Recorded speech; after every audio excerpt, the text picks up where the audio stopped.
Did you know that we have a trade surplus when it comes to our trade and services? Well, we do. And I mention this because a lot of times when we're talking about the U.S. trade balance, the emphasis is on our trade deficit, the widening trade deficit. But most of that deficit is in trade and goods.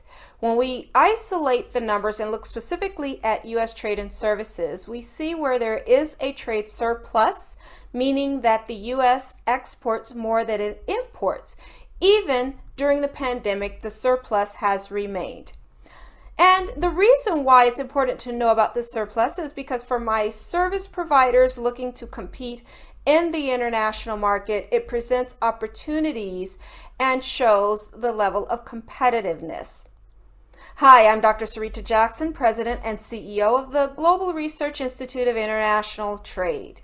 And as I just mentioned, we have a trade surplus. However, it is important to note that during the period of 2019, right before the global health pandemic, and in the end of 2021, still in the midst of the pandemic, that U.S. exports of services did see a decline ranging from 7% to as high as 32% to our top export markets for our services.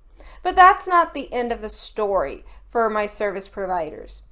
Here are two things that you need to know as you continue to navigate the market.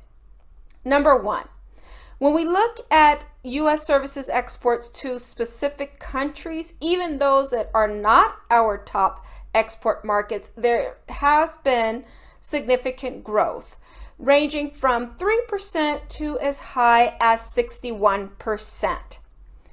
Number two, it's important to also look at the types of services.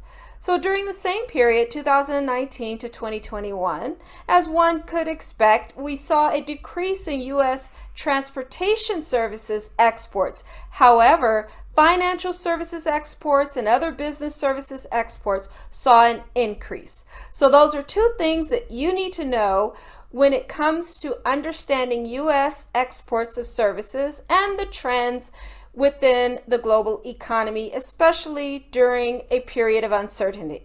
Thank you for joining me on another episode of Trade on Tuesdays at 2. If you enjoyed the information today and want to stay up to date on trends and tips, go ahead and hit the subscribe button.